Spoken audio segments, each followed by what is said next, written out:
Hello everybody, this is Gregory with 5 Minute Catholic Apologetics, where 5 minutes of your time may get you to the divine. Now today we're going to talk about the secret Catholic doctrine that a lot of Protestants think that we have and how to refute this.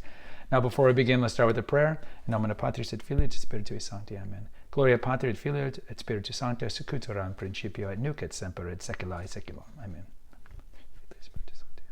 All right, so sometimes when you're talking with Protestants, you would tell them, actually the church believes this, the church has always taught this, go to the episode on history vindicates the Catholic Church and the 3 pillars of Catholicism and all these things. They'll be like, but you guys really believe this.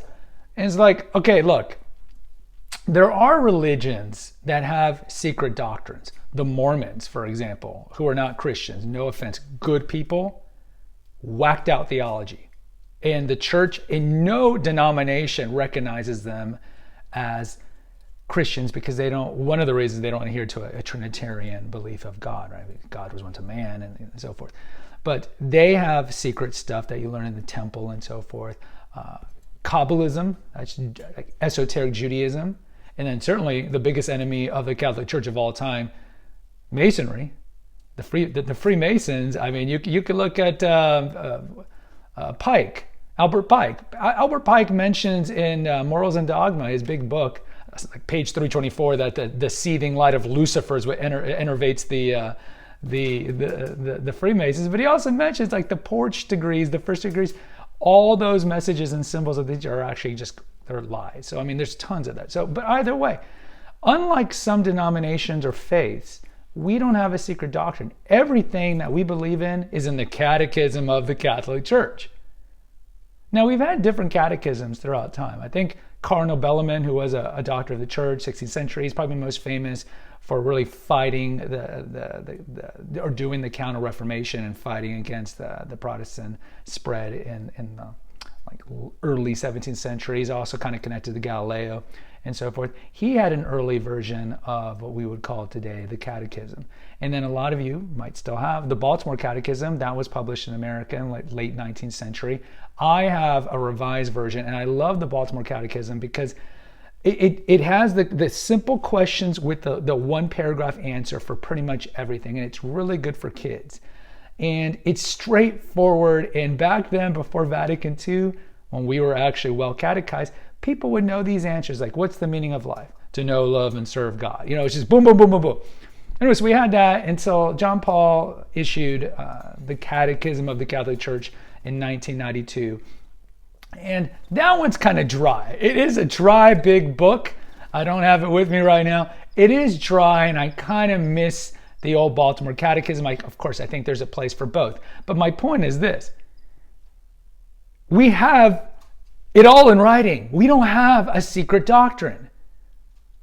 So when we say, we don't worship statues, and go to that episode, or why we believe in the Trinitarian God, or why we believe, our view of grace, or whatever it is. We have a very deep deposit of faith here. Whatever it is, they'll be like, well, that's not true. You don't really. That's what you tell people. You don't really believe that. Just pull out the book. It's right here, paragraph XYZ. You hate homosexuals. No, pull out the Catechism on the social teachings. Oh, you don't love women. You want them to never get abortions. You understand the church's teaching on abortion. It's right here. It's like everything is written out. But again, Christ sends out the disciples, and what does he say? Preach, and if they don't want to hear you, shake the dust off the sandals and move on. So when it comes to they don't want to believe what you're saying, hopefully you know your apologetics well enough where you know what you're saying. But even if you don't, the common Catholic can do the very easiest of apologetics and say, you know what? Look it up. Look up the Catechism. I think it's online. The USCCB has it online. I know they have the Catholic Bible online. Just look it up. Go to Catholic.com. Look it up. If you don't believe me, just look it up. We have no secret doctrine. Now, we could say, there's some shenanigans going on in the Vatican and the Curia and all that. Right? Well, we're all fallen creatures, and certainly the church is experiencing some problems right now. But in terms of the dogma, in terms of the deposit of faith, there is no secret doctrines. Everything that we believe is in the book, the Catechism of the Catholic Church. And that's what you tell people. Guys, post in the comments. Let me know what you think. Please hit the subscribe, notification, and share button. Let's get this channel up and running. Until next time, take care, God bless, and pray.